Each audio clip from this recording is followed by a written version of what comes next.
Bien le bonjour. 80% des Français, dont vous faites peut-être partie, ne peuvent pas être en bonne santé parce qu'il leur manque un petit quelque chose au quotidien. Ce petit quelque chose, on appelle ça de la vitamine D, et c'est absolument essentiel pour être en bonne santé et s'éviter 2 ou 3 soucis tels qu'une chute de cheveux un petit peu trop importante, des transpirations trop abondantes ou encore le fait de tomber malade beaucoup trop facilement. Donc aujourd'hui, je vais vous donner les 7 signes à repérer qui peuvent vous donner des indications sur le fait que vous manquez de vitamine D, et on commence tout de suite. Le premier symptôme d'un manque de vitamine D, c'est le plus courant, c'est une fatigue quotidienne.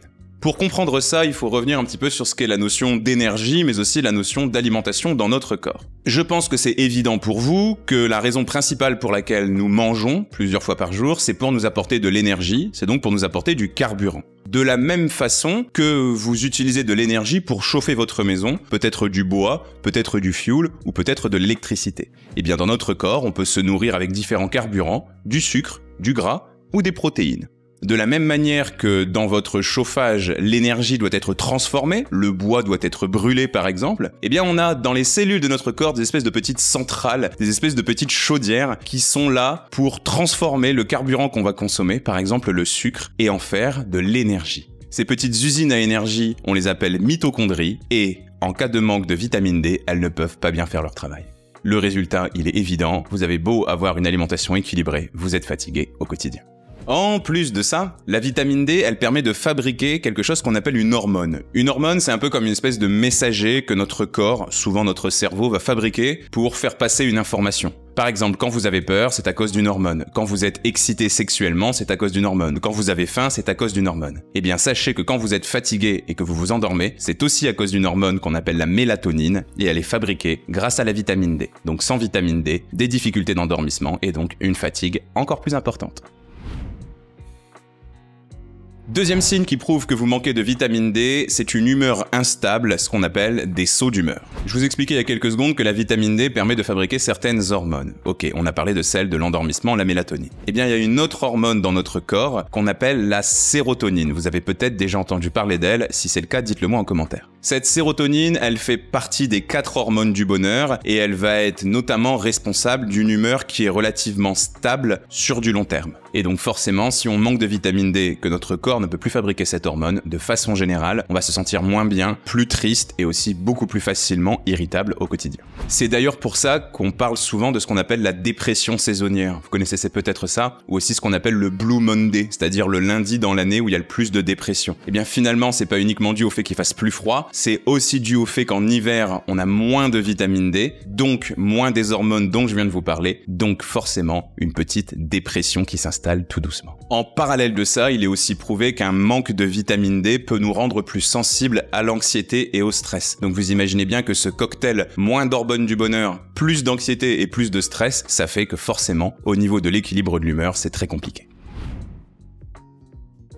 Troisième signe que vous manquez de vitamine D, des sueurs abondantes. Des sueurs abondantes le jour, certes, mais aussi et surtout la nuit, ce qu'on appelle des sueurs nocturnes. Pour comprendre ça, il faut avoir en tête que la vitamine D, elle agit aussi sur quelque chose qu'on appelle notre système immunitaire. Notre système immunitaire, c'est en gros notre bouclier, c'est un peu notre système de défense vis-à-vis des différentes menaces qu'on a autour de nous qui peuvent nous faire tomber malade. Si on a une immunité qui fonctionne super bien, on est très rarement malade. Si on a une immunité un peu dans les chaussettes, ce qu'on appelle immunodéprimé, on tombe malade pour un rien. L'une des défenses que le corps a face à une menace, c'est l'élévation de la température de notre corps. La situation les plus extrêmes où on connaît ça sont les situations où on a de la fièvre. Comme notre corps peut être menacé par des petites choses qu'on appelle des microbes ou des bactéries, qui sont des êtres vivants, eh bien il se dit qu'en augmentant la température, ces bactéries vont moins bien se plaire dans le corps, vont moins bien s'installer, et donc on peut s'en défendre. Le souci, c'est que quand on est dans un manque de vitamine D qui est installé, notre corps va avoir tendance un peu à s'emballer, va avoir tendance à s'enflammer et va avoir tendance à élever sa température de quelques degrés à peine, même pas, de quelques 0,1 degré. Le problème, c'est que quand on manque de vitamine D, le corps va avoir tendance à perdre un petit peu le contrôle de ce mécanisme et il va élever la température de votre corps de façon constante. Et là, j'ai pas besoin de vous faire un dessin pour que vous compreniez la suite logique. Une température du corps plus importante, c'est tout simplement plus de transpiration. Alors avant de vous poser des questions pour savoir si vous avez un problème avec ça, avant de mettre des déodorants anti-transpirants, posez-vous la question, est-ce que vous avez tout ce qu'il vous faut dans votre assiette ? Le quatrième signe qui prouve que vous manquez de vitamine D, c'est le fait de tomber souvent malade. Et là, ça fait plutôt facilement écho avec ce que je viens de vous expliquer juste avant. La vitamine D, elle permet à notre système immunitaire de bien fonctionner. Je viens de vous l'expliquer. Ouais, c'est pas faux. Et ici, quand on est dans une carence en vitamine D, c'est la partie un petit peu anti-microbe, c'est-à-dire protection des infections, protection contre les bactéries, protection contre les virus, qui va beaucoup moins faire son travail. Le résultat, c'est quoi? C'est le fait de tomber beaucoup plus facilement malade, mais un petit peu pour ces maladies du quotidien. Toutes ces maladies auxquelles on va être exposé à longueur d'année, mais qui peuvent difficilement quand même nous tuer. Je pense aux gastro-entérites, je pense aux angines, aux bronchites, toutes ces petites maladies, un peu le rhume aussi, qu'on peut avoir à différents moments de l'année. Eh bien, quelqu'un qui n'a pas assez de vitamine D va avoir du mal à se défendre contre ça, et il est un petit peu malade à longueur d'année. Donc ici c'est pareil, avant de vous poser des questions sur votre fragilité, avant de passer vos journées à prendre des médicaments, moi j'ai connu ça avec ma maman qui a passé sa vie à prendre des efferalgans, eh bien posez-vous bien des questions. Pourquoi est-ce que je suis le plus malade de ma famille? Pourquoi est-ce que je suis le seul du bureau à avoir la crève alors que les autres s'en défendent facilement? La réponse, elle est encore une fois très souvent dans votre assiette. Cinquième signe synonyme d'un manque de vitamine D, c'est une chute de cheveux beaucoup trop importante, ce qu'on appelle de la calvitie ou de l'alopécie parfois. Alors est-ce que c'est vraiment de la calvitie? C'est plutôt, je pense, une carence en vitamine D d'ailleurs. Hein. Déjà, vous pouvez peut-être vous rendre compte à quel point la vitamine D elle est connectée à un nombre de choses très importantes dans notre corps. C'est vraiment la molécule à la mode qui est extrêmement étudiée dans tout un tas d'études scientifiques parce qu'on s'est vraiment rendu compte que de très nombreux problèmes dans notre corps peuvent être liés à ce simple manque de vitamine D au quotidien. Ici, dans le cadre de la chute des cheveux, il faut qu'on parle de quelque chose qu'on appelle la génétique. La génétique, ça s'appelle aussi parfois l'hérédité. C'est un héritage qu'on va avoir de nos parents et qui va influer sur la personne que nous sommes. Par exemple, si vos parents sont grands, il y a des chances que vous soyez grand. Si vos parents sont blonds, il y a des chances que vous soyez blond. Si vos parents ont les yeux bleus, c'est pareil. Si vos parents ont été diabétiques, il y a des chances que vous soyez diabétique. Si vos parents étaient exposés à de la calvitie, il y a des chances que vous ayez de la calvitie et je sais de quoi je parle. Eh bien ici, c'est cette logique qu'il faut comprendre. Le manque de vitamine D, ça va faire que si vous étiez programmé pour perdre vos cheveux plus vite que la norme, à cause de l'héritage de vos parents, eh bien ça va se passer encore plus vite. On dit que ce gène va être suractivé. Concrètement, ce qui se passe, vous avez peut-être déjà vu quand vous perdez un cheveu, vous arrachez un cheveu, parfois il y a le bulbe qui vient avec. Le bulbe, on appelle ça le follicule pileux. Et en fait, c'est dans ce follicule qu'il va y avoir la capacité de, malgré le fait qu'un cheveu tombe, qu'il puisse repousser. Ce qu'on appelle le cycle de vie d'un cheveu. Eh bien en fait, le manque de vitamine D va faire en sorte que le gène qui fait que ce follicule fabrique des cheveux en permanence arrête de s'exprimer beaucoup plus rapidement qu'à la normale. Ce qui engendre, vous l'aurez bien compris, une chute des cheveux très importante et donc une calvitie. D'ailleurs, si vous voulez en savoir plus, je vous mets juste ici et dans la description une étude qui aborde ce sujet.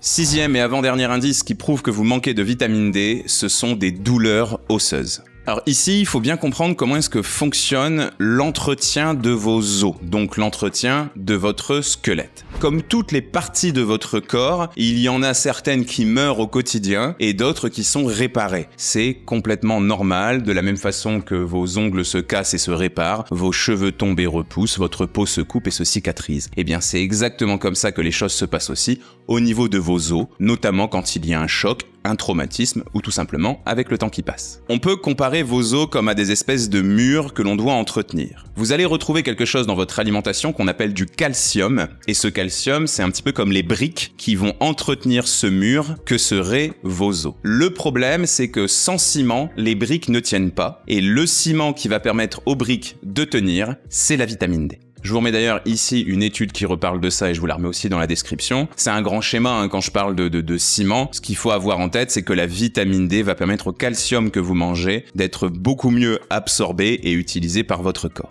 Donc forcément, vous voyez très bien là où je veux en venir. Vous pouvez manger tout le calcium du monde. Si vous ne consommez pas assez de vitamine D, ce calcium ne sera jamais utilisé par votre corps pour réparer vos os. Donc forcément, plus le temps passe, plus le squelette est exposé à de la destruction et plus les conséquences vont être graves. Et les conséquences, c'est bien évidemment des douleurs, des os qui sont fragilisés. Ça peut d'ailleurs se passer au niveau des os, mais aussi au niveau des articulations. Et donc ici, encore une fois, comme je l'avais déjà dit dans la vidéo sur l'ostéoporose que je te remets juste ici et dans la description, l'important c'est pas le calcium si vous avez une fragilité osseuse, mais c'est encore une fois cette fameuse vitamine D.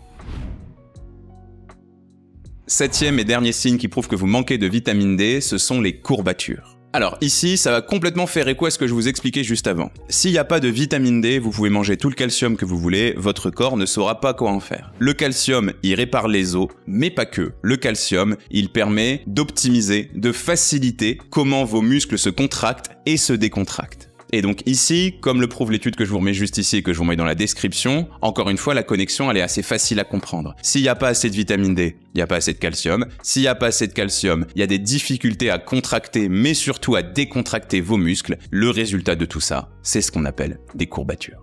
En plus de ça, on se rappelle de ce que j'ai dit en tout début de vidéo où je vous expliquais que le manque de vitamine D crée aussi de l'inflammation qui s'exprime par une température du corps qui augmente. Eh bien, sachez que vos muscles ont beaucoup plus de mal à récupérer quand cette fameuse température est trop haute. Et encore une fois, ces deux phénomènes mélangés augmentent la fréquence et l'intensité des courbatures. Donc si vous êtes un ou une sportif, mais même d'ailleurs pas que, si vous souffrez de courbatures généralisées, pensez encore une fois au contenu de votre assiette. D'ailleurs, la vitamine D c'est bien beau, mais pour manger équilibré, il y a plein d'autres choses qui sont super importantes. Si vous voulez apprendre à manger équilibré, notamment parce que vous voulez perdre du poids, mais vous en avez marre de faire des régimes privatifs, n'hésitez pas à passer sur le site lenutriscope.fr où vous découvrirez des méthodes pour vous apprendre à perdre du poids à votre rythme pas à pas, que vous soyez un homme, une femme, et il y a aussi des programmes spécifiques pour les femmes ménopausées.